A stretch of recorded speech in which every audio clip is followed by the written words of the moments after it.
Hi there, I'm Joey. I'm Jacob. And we are watching Star Trek for the first time. Last time on Star Trek, Han Solo, I guess? Yeah, might as well. I suppose. Today we are entering 1989, officially in Star Trek The Next Generation, in Star Trek's history, I should say. Obviously, we watch movies that have come out after this point, much to the chagrin of certain people that watch our videos. But it was the right thing to do, damn it. Today we're watching an episode called Loud as a Whisper. Loud as a whisper. Yeah. Okay. Nothing special there, I'd say. It's just No. loud as a whisper.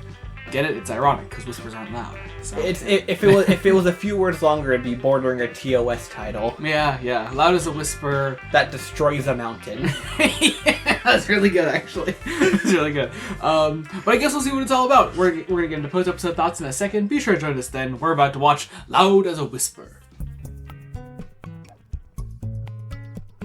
I will say, really, really rough first half. A little bit. Really rough first half. The back half, fucked though. That was really good. That was really good, yes. I was really big on that. So this is really fascinating. First off, I do want to bring up, because I got curious like halfway through the episode. Howie Siago, I believe I'm pronouncing that correctly, is the actor that is playing Riva, is actually a deaf actor, which is very cool. Which was useful to know before. Yeah, I happened to look it up right before sign language really started becoming an important part of the episode. Yeah.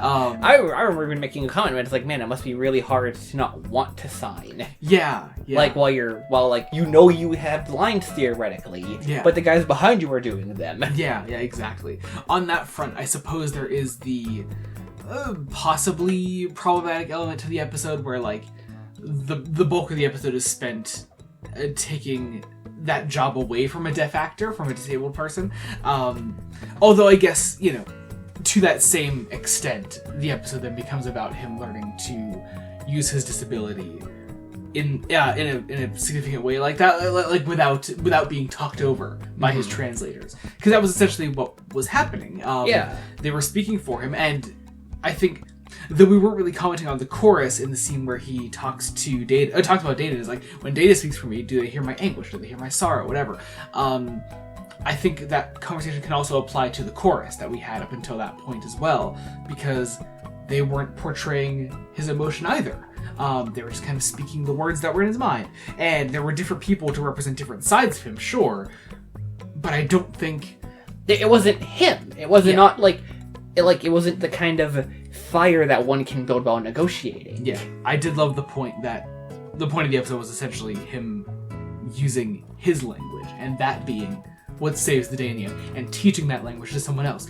In a world where I hadn't really ever thought about this in terms of Star Trek's larger world building, I guess sign language just isn't as important when we have the technology to let people speak telepathically or through a computer and things like that. Like, although yet for some reason when you watch the menagerie in TOS, the best we could do is yes or no when a guy can't talk. But up to, whatever. Otherwise, although I guess. You brought this up a couple of times. Riva technically can talk. Though like many real deaf people in the world, they choose not to. He chooses not to. Yeah. They say he has the ability to talk, but the genetics of his people have caused him to be unable to hear and to be deaf. Like on a genetic level, he just can't hear. Yeah. His ears purely for show. Yeah. That would also be... It would be kind of creepy, but it would be an interesting point of the episode of, like, if part of his people being unable to hear meant they didn't even develop ears. Like, that might be interesting, I guess. It's really funny now that I'm bringing it up, though.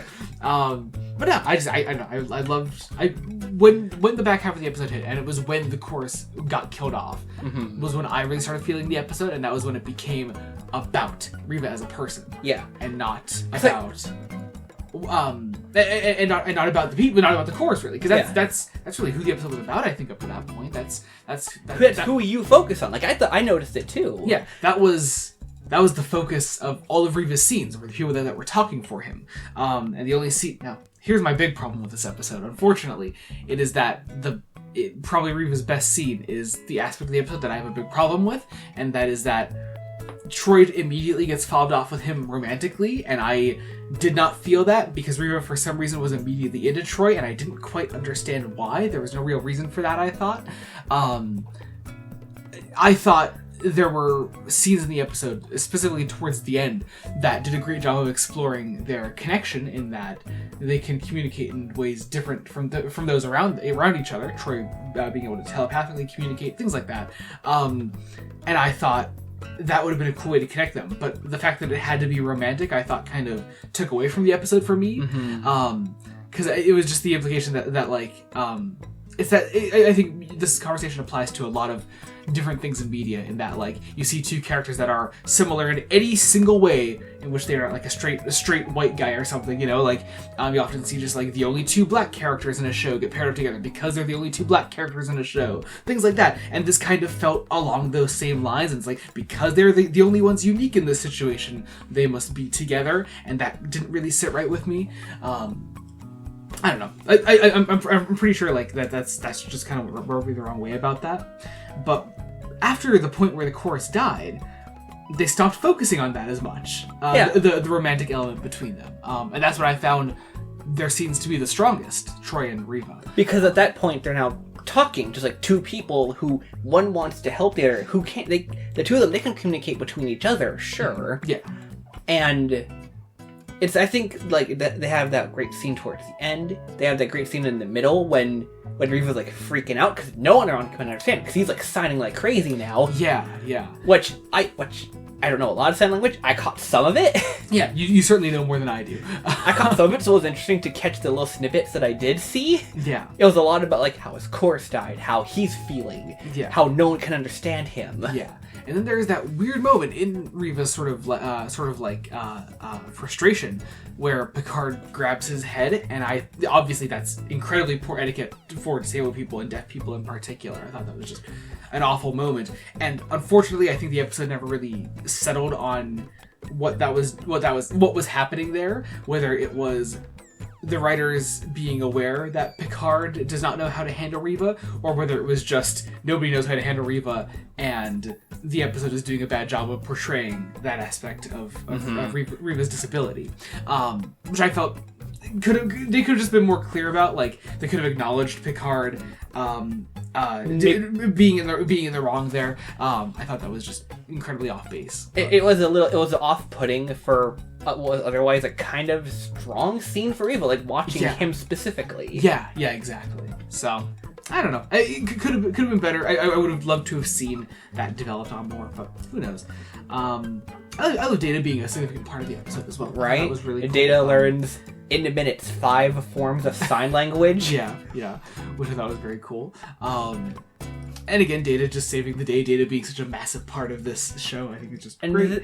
And then there's the side plot that's talked about in like 2 scenes, maybe 1 even. Just because when he's brought on the ship and he has his chorus still, he talks to Geordi, and Geordi's like, yes, I have this disability. And he's like, does it hurt? What was that the question? I believe so. That was it. I forget exactly what it was. But he asks, like, how does he feel about the visor, the blindness? Yeah. And George's like, it's just who I am. Yeah. And then there's later, he talks to Dr. Pulaski. Originally just to get like a smaller visor or something. Yeah. And she's like, also, they've been developing retinal regeneration. Also, I could just cure blindness. It's like, all right, sure, that's weird. All right. I'm guessing that's something that's going to get brought up again later, because that's the only. The scene ends with Geordi being like, I will think about it, and then she showed up like one more time, and it wasn't in a scene relating to that. Yeah. So. It was weird. I'm guessing it'll get brought up later. I guess we'll see. Probably. But I guess we'll find out next time. Be sure to join us next time when we continue Star Trek The Next Generation. Until then, this has been Joey Morgan. I'm Jacob. Goodbye.